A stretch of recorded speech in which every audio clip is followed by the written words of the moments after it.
Incroyable, inarrêtable, imbattable, infranchissable, indestructible.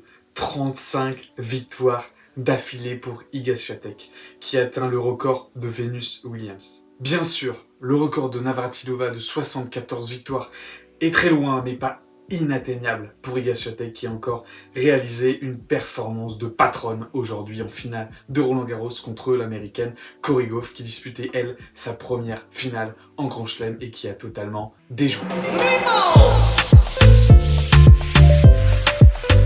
Sur le papier et sur le court, il n'y a pas eu photo entre la numéro 1 mondiale et la 23e mondiale Cory Gauff. La Polonaise vraiment a joué sa partition du début jusqu'à la fin imprenable. Les deux joueuses qui se retrouvent aujourd'hui pour jouer la finale de Roland-Garros s'étaient déjà jouées 2 fois, une fois l'année dernière à Rome pour une victoire écrasante d'Iga Swiatek et une nouvelle fois cette année à Miami pour une nouvelle victoire écrasante de la numéro 1 mondiale. Aujourd'hui vraiment il n'y a pas eu photo. Iga Swiatek a déballé toute sa technique, sa stratégie, son savoir-faire pour ne laisser aucune chance, aucune miette à Cory Gauff. Pas rentré comme il fallait dans cette finale, peut-être même pas rentré du tout, on comprend mieux pourquoi. Gauff a fondu en larmes lors du coup de sifflet final, si on peut l'appeler comme ça. Comme sur sa demi-finale, l'américaine est très mal rentrée dans cette partie, avec beaucoup de précipitation, de tension. Elle n'arrivait pas du tout à se détacher, à se sentir un peu à l'aise sur le court. Ça en a fait les frais avec son coup droit. Elle n'a jamais pu se lâcher, sauf quelques coups, quelques fulgurances, mais c'était vraiment très très rare. La Polonaise a directement vu ce petit problème de réglage sur le coup droit de l'américaine, et l'a canardé sur ce côté pour faire la différence très facilement. La Polonaise en confiance sur son nuage, elle remporte pour la 2e fois Roland-Garros et va lancer sa série avec ce 2e succès porte d'Auteuil. Maintenant, on y est vraiment habitué, mais la Polonaise et son coup droit lifté font énormément de dégâts, surtout face à une Cory Gauff qui était très réticente, qui n'arrivait pas à se déplacer, qui n'était pas très bien sur le coup. Iga en a profité, elle qui bougeait très très bien, se sentait très bien sur cette finale. Elle a accéléré le jeu comme à son habitude, elle rentrait dans le court, poussait Cory Gauff très très loin sur la défensive. Quand il fallait défendre sur son coup droit, c'était une catastrophe, et sur ce revers, elle a réussi quelques fulgurances sur son revers où elle a réussi de magnifiques passings, mais ça s'est vite estompé.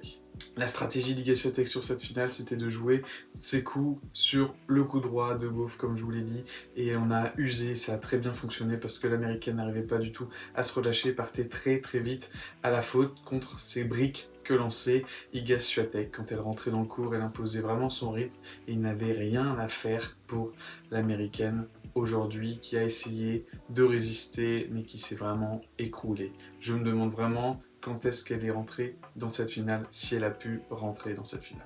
Iga a pris toute la place sur le court. Aujourd'hui, Roland, c'est son nouveau jardin, c'est chez elle.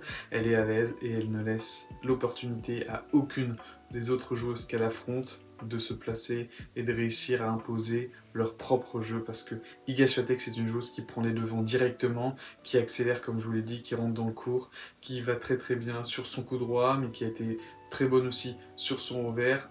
Peut-être si Gauff l'avait plus amené sur ses échanges en diagonale revers, elle aurait réussi à faire plus de différence, parce qu'on la sentait bien à l'aise sur son revers qui était un peu son seul coup d'attaque aujourd'hui, mais qui est vraiment utilisé du coup en phase défensive, parce que Swiatek, c'est une agresseuse, c'est une puncheuse qui te laisse aucun espace, aucun moment pour attaquer. Les longueurs de balles données par Iga Swiatek ont vite fait craquer du coup l'américaine, qui n'a jamais pu résister. Quand elle a tenté vraiment d'accélérer et qu'elle a réussi à attaquer avec son coup droit, je trouvais ça beaucoup trop léger, et Swiatek arrivait à contre-attaquer comme il fallait et à mettre fin à ces quelques timides attaques de l'américaine.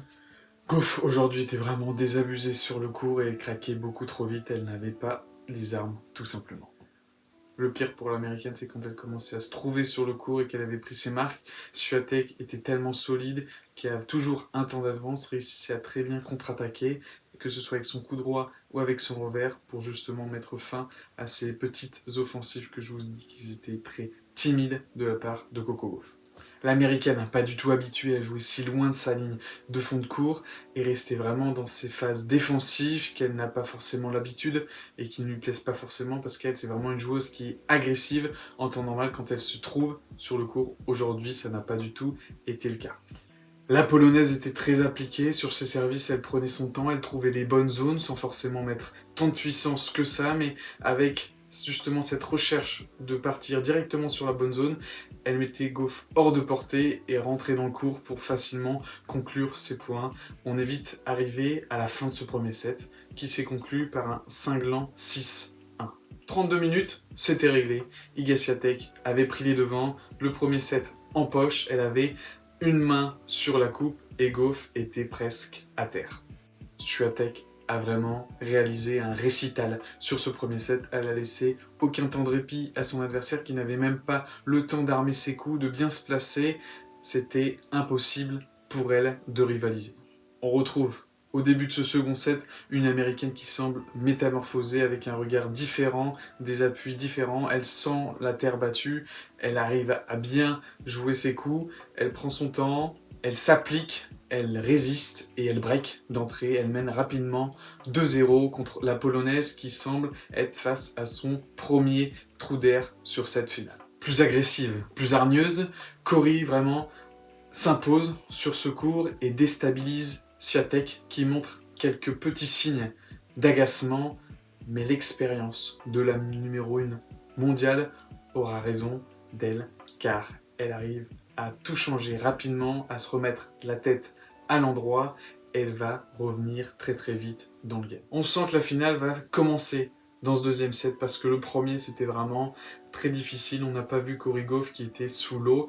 Là elle prend les devants, elle s'applique, comme je vous l'ai dit, elle est agressive, elle tape bien la balle, ses déplacements restent corrects, elle ressent des bonnes sensations au coup droit où elle arrive à faire quelques coups gagnants qui sont très impressionnants. Mais le public le sait, tout le monde le sait, Iga Swiatek qui connaît un trou d'air, c'est de courte durée et elle va possiblement très vite se mettre la tête à l'endroit. Donc la partie majoritaire de ce cours Philippe Chatrier allait encourager pour donner un peu plus de volonté à Cory Gauff afin de tenir cette avance et d'aller, pourquoi pas, chercher à maintenir le cap et décrocher ce second set.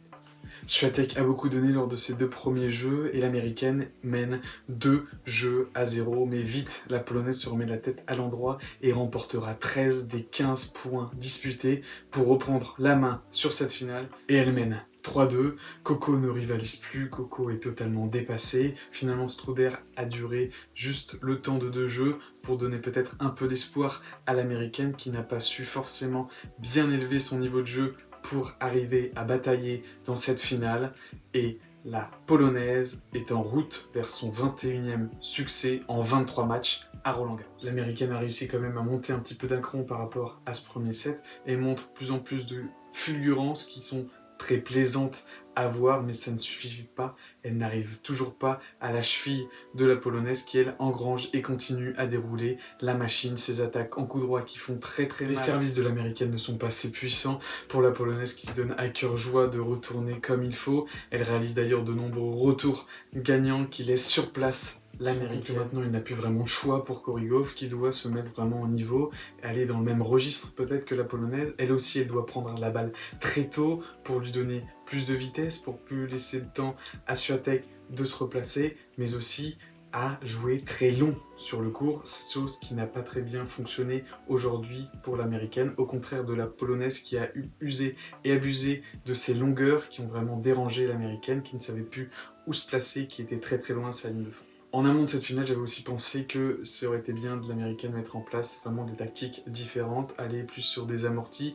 J'en ai vu très très peu au cours de cette rencontre, car tout simplement, elle n'avait pas le temps de tenter les choses, pas le temps de faire ses coups qu'elle voulait, pas le temps de mettre son jeu en place.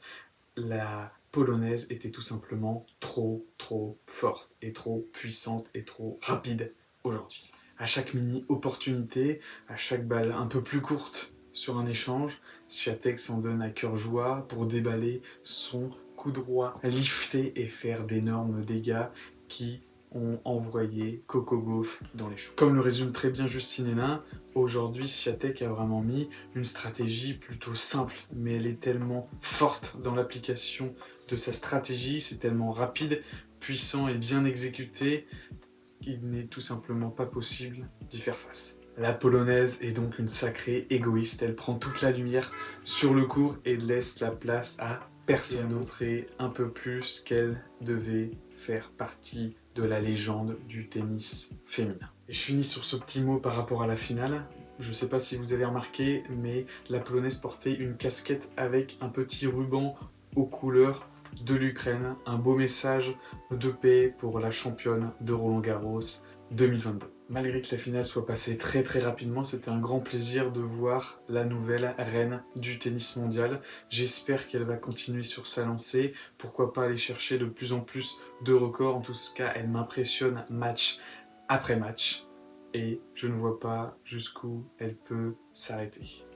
C'était un grand plaisir pour moi aujourd'hui de faire cette crème niftée sur la finale. J'espère que vous avez pu profiter du sacre de la Polonaise. Je vous dis à très bientôt. Rendez-vous demain pour la finale entre Casper Ruud et Rafael Nadal, qui sera évidemment suivi d'un débrief et peut-être d'un live dans les jours qui arrivent. Je vous souhaite une très bonne soirée. À très vite sur Game 7.